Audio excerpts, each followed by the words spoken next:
So when Esperanza, when they reach the work camp, she meets Marta. Marta is a Mexican American. She was born in the United States. But immediately Marta seems put off by Esperanza and immediately starts bullying and picking on her. She's heard that Esperanza came from a wealthy family, so she asks her where all of her refinery is since she was once a princess and now is a peasant. Esperanza doesn't respond. Marta asks, "What's the matter? Is a silver spoon stuck in your mouth?" That kind of comes from page 96 and 97 out of the book. Marta also tells Esperanza that the Mexican camp is not Mexico, so no one will be waiting on her. When they got to the area that they're going to be living at, Marta got out of the truck and ran over to a group of girls and spoke English to the girls because she knew that Esperanza did not understand English. So Esperanza, she's trying to fit in as much as she can, but one of her chores is to sweep the platform. Esperanza did not know how to sweep, and just by chance, Marta, seeing that Esperanza was struggling, starts calling her Cinderella in both English and in Spanish, and then told everybody in the camp that she did not know how to sweep. One night, Miguel and his family decided to surprise Esperanza and her mother by building them a small shrine to Our Lady of Guadalupe, and had planted some rose plants from their home in Mexico. This is coming from page 122 and 123 out of the book. This was a very significant gesture for them because religion was important to Esperanza and her mother, along with those roses that were of her father's. The next day, Esperanza was really excited because it was bath night, and this is the first time she had gotten to take a bath since leaving Mexico. And Hortensia, who is Miguel's mother, she was a servant of Esperanza's when they lived in Mexico, and Hortensia was the one that took care of Esperanza and like gave her baths. So that had become a routine between those two, and so it was natural that Hortensia wanted to help Esperanza take a bath that night. When Isabel and Ramona seen this happening, Isabel was a little shocked. She was like, "What are you doing?" And then Hortensia told Esperanza like she's old enough that she needs to take her own bath. Hortensia then went over to Esperanza and said that, they're accustomed to doing things in a certain way, but she's not too old to change, so they were going to help each other. So Hortensia said that she would unbutton the buttons that Esperanza could not reach, and then she would help then Isabel. That's on page 125 to 127 in the book. Another outing. One day, Miguel and Esperanza needed to go grocery shopping. Esperanza asked Miguel why they had to drive so far to the Japanese market instead of the markets closer to the camp. Miguel explained that some of the other market owners are not very kind to the Mexicans, like Mr. Yaota. Miguel said, "Esperanza, people here think that Mexicans are alike. They think that we're all uneducated, dirty, poor, and unskilled. It does not occur to them that many have been trained in professions in Mexico." He also says, "Americans see us as one big brown group who are only good for manual labor. At this market, no one stares at us or treats us like outsiders or calls us dirty greasers." And that's coming out of page 187 to 188. So you can see the struggles, the different type of discriminations, the relationships that are being built between these characters. An American-born Chinese, Jin Wang's parents immigrated to the United States when they were in college. They moved to America to better their education and a better life for their family. In my opinion, the American-born Chinese is full of bullying and discrimination references. Right away, the Monkey King is not welcomed or accepted by the gods, goddesses, and demons because he does not wear shoes and he is a monkey. When the Monkey King goes back home and masters 12 disciplines of Kung Fu, he's summoned he's summoned to the underwater palace for execution because he went to heaven uninvited. The first god that he met makes a remark that the Monkey King is taller than he anticipated and said that they were not going to go to the Monkey King's mountain because monkeys have fleas. And that's on page 62. When we're introduced to Jin Wang, when he's introduced by his class teacher, she introduced him by the wrong name and said that he was from China rather than being from San Francisco.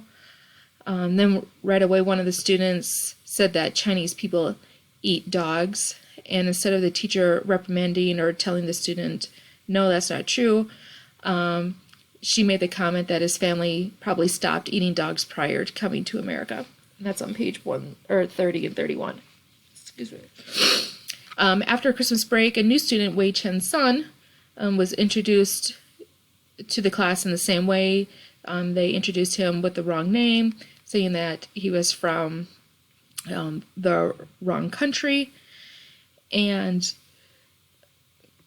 kind of in that realm again of not giving the right information.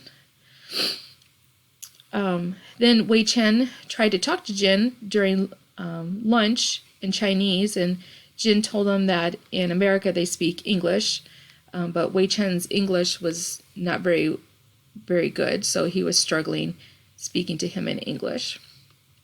Eventually the boys became friends over a toy, and as the boys got older, I am so sorry, my nose itches, Wei Chen was poking fun of Jin because he liked a girl. Jin told him to stop being a FOB, meaning fresh off the boat. I don't think that Jin was intentionally trying to bully Wei Chen, but he was not being kind to him. And that reference was on page 89. The boys did like to give each other a hard time, as friends would. As they were outside, some white students overheard the conversation and then started making fun of their broken English, saying, "Hey, I chink, it's getting a bit nippy out here. You're right, I'm getting gook bumps." So there was that bullying aspect from the white students. Of course, that made Jin, Wei Chen, and Susie embarrassed. Another scene was when Jin had a date with Amelia, a white girl in his class. Her friend asked Jin if a friend of Amelia's asked Jin if he would not go out with Amelia again. He didn't like her, but he claimed that he was looking out for her best interest and making sure she hangs with the right type of people, not Jin. That was on page 179. Jin reluctantly agrees to break up with Amelia. And then the friend of Amelia that made that request called him a geek and made fun of his hair. At the end of the book, all three characters kind of merged to the end of the story. Jin had morphed into a new body and then called himself Danny, who essentially became a Caucasian English male. His annoying Chinese cousin, Chen Qi, morphs back into the Monkey King. The Monkey King told him that he showed his true self, and so it was time for Danny to show his, so he then morphed back into Jin. The Monkey King informs that he had sent his son to the earth to be a guardian of Jin, who was Wei Chen. So towards the end of the book, eventually Jin and Wei Chen reunites.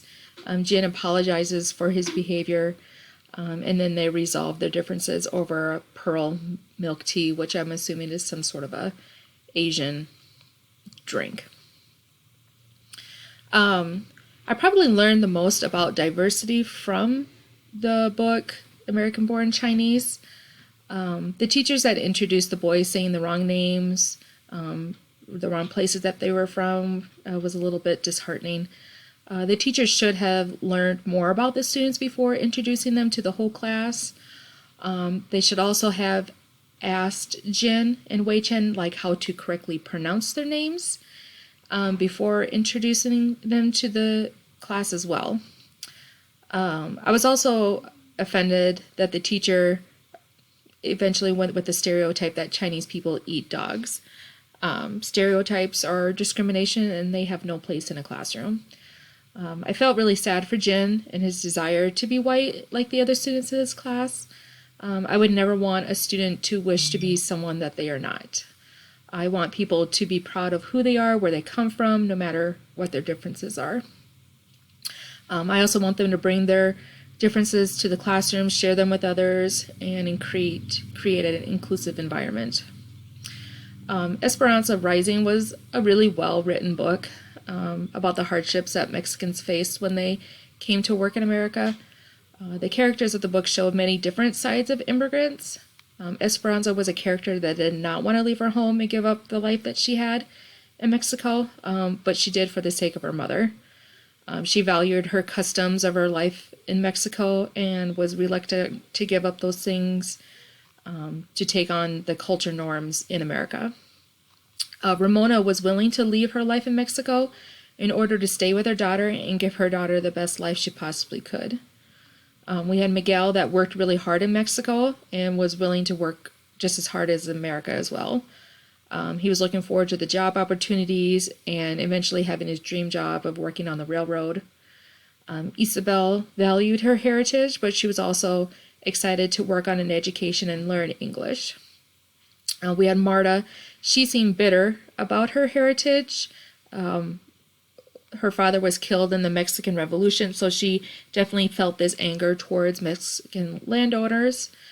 She was also born in the U.S., so she did not really have those strong roots or ties to Mexico and probably felt more American than Mexican. You could tell she was both fluent in Spanish and English, and then was also in favor of these strikes, worker strikes on the produce farms. Those characters gave me a different insight into Mexican immigrants. I could see that I will probably have students that come from all those different types of family situations.